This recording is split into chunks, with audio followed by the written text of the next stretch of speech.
I first made my millions of dollars. The first time I ever became a millionaire was with webcam studio. Oh, really? I didn't know that. Yeah, this is how I first ever made money. I mean, I was a kickboxing world champion, but kickboxing's not boxing, right? Yeah. So I'd make like $100,000 a fight. You fight 2 or 3 times a year. You pay 20% to your manager. You pay taxes, but you're not rich.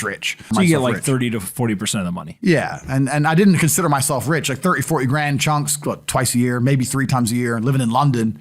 London rents, need a car. You're trying, you're not rich in any way. And that's actually the reason I retired, because I woke up one day and I thought, I'm giving 6 hours a day of absolute focus and energy to this. And I believe I'm smart enough that if I put that much tenacity into something else, I can be a multimillionaire. I truly believed that. I was like, I've realized now I've reached the pinnacle of kickboxing. My choice is either to change over to MMA, which I was offered to do earlier in my career, but at the time, the kickboxing contract paid more money. I had to pay the bills, so I went with kickboxing. Change over to MMA, learn to wrestle, change over to UFC, blah, blah, blah. But this is also like 7, 8 years ago where even the UFC didn't pay the money it pays now. But the UFC still doesn't pay that much money from what I understand. No, if you're like top 5 or champion, yeah. But most of the dudes you're going to see there in the prelims, they're getting 10 grand a fight, 9 grand a fight. It's nothing, right? So it'd be like starting my career all over again. And at the age of 28, I thought, I don't have the gumption to start again. I've been through hell for this. I've broken my hand 8 times. My ribs have been broken. I don't want to do this all over again. So what do you do when you realize that, hey, maybe I don't want to keep fighting? I decided to get rich. What does that mean to you? When you're sitting there, you're getting, $30,000, $40,000 kind of net on a per fight basis. Is rich to you like, hey, I want a couple $100,000, $1 million, $20 million, $1 billion? I wanted 30 or 40,000 every month. 30 or 40,000 every month. So about $500,000 a year, give or take. Okay. I thought if I had that much money, I could do whatever I wanted. Okay. That's what I decided I wanted to do. So what's step one that you do? So step one is, maybe that's how we ended up here together, my friend. Step one is, I decided to be very logical about it. Chess player, right? So it's like, I want money. What is money? How do banks work? How does credit work? What's fractional reserve banking? All these things we now know to be the biggest cons of the century, right? So I'm sitting there researching money for days and days and days. And then I get more mad because I'm like, whoa, money's trash and I don't have any. Now I'm really annoyed, right? I thought like everyone else did that, everyone puts their money in the bank and the bank takes some of other people's money and lends it out. I didn't know they invented it from the sky. I still at that point thought money was linked to gold. I didn't know nothing. So I'm learning all this stuff and I'm getting really angry. I'm like, now this is really annoying me.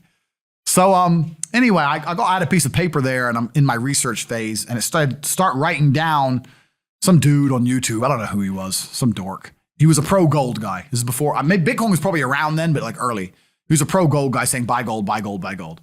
And he was saying the difference between an asset, a liability, et cetera, et cetera. So I started trying to write down what I had. I was like, I have an apartment, I have a BMW. I'm in good shape, but I already use that for fighting. What can I do? I can play chess. I'm just writing down the things I have and what I'm good at. And then I kind of realized, I was like, I've got like 8 girlfriends. But because I was traveling the world, and if you win, you get a ring girl. It's kind of like she's banging the winner, right? You win a world title, you get to choose the ring girl you want. It's pretty easy, right? So I had a girlfriend in Slovakia, I had a girlfriend in France, I had a girlfriend in England, all these girlfriends. Do they know about each other? No. Okay. But they find out pretty soon.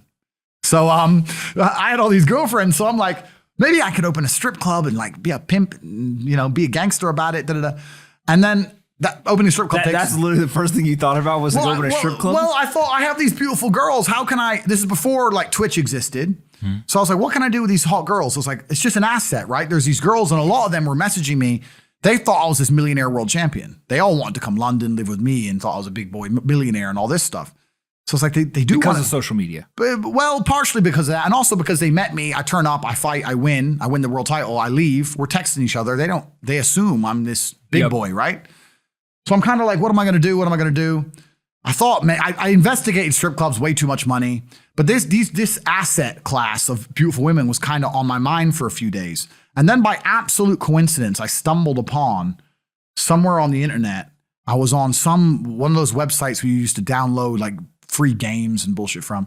And in the corner somewhere it said, hot girls want to talk to you now or something. I said, hot girls. So I clicked on that, not because I was interested, but because I thought I have hot girls. And it was one of those webcam websites. And I was like, so these girls sit here and talk to dudes for money.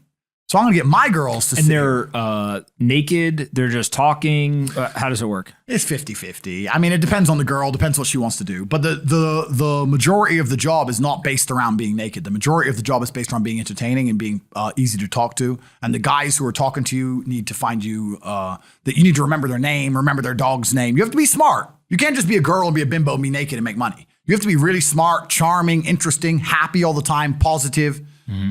And I thought, I'm going to try this. So I messaged all 5 of my girlfriends, told them I had a job for them, explained to them what I was going to do. I was going to launch this company. 4 of them agreed. All 4 flew in, sat around the same table. They were all like, who's she, who's she, who's she? I'm like, well, you're all my girlfriends. 2 more left. And then 2 stayed. And that was the beginning of my little attempt at a webcam empire. And I put the girls there. And my role in it all was I did all the tech side of stuff, which is the first thing, of course. And then also, and I get called a pimp a lot. But and the reason I use the term is because I don't see it as a negative term. I see it as positively inspirational and motivating person. I'd motivate the girls. I'd make sure they did their job properly. If they had a bad day online, I'd come up with a good excuse for them. Oh, it's been a football game. It's been really busy. Don't worry. You're so beautiful. Don't be upset. You did better than her. You did the best today. I keep everything organized, put the schedules together, all that kind of stuff. And is it hard? It's hard because women have to want to work for you. Okay. Women have to want to obey you.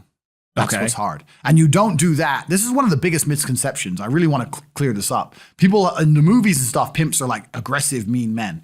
Complete opposite. Pimps are more like James Bond. James Bond's a pimp. He sleeps with a girl to get information. He doesn't care about her. He is absolutely and utterly a pimp. He doesn't hit her. He makes her love him. She does what he wants. He uses sex as a weapon to reward her, and then he disappears. That James Bond is absolutely and utterly a pimp.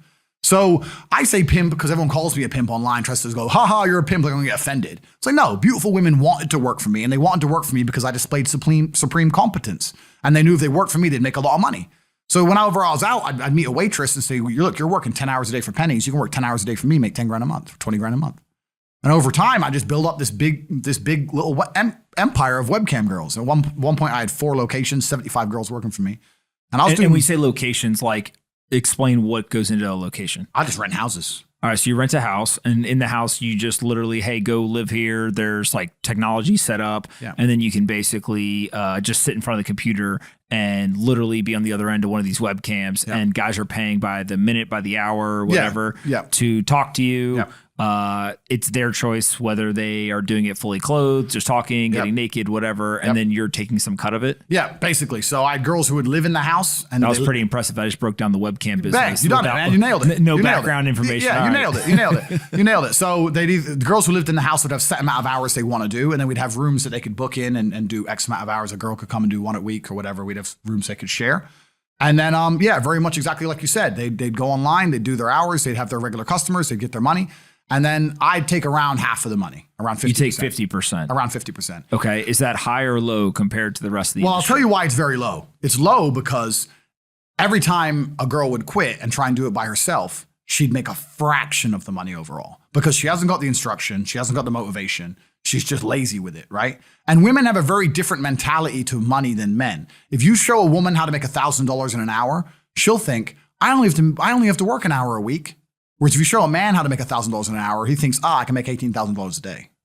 That's the difference between us. So if I had a girl working for me making $20,000, she got 10, I got 10. If she quit, she'd make 3 for herself, if that.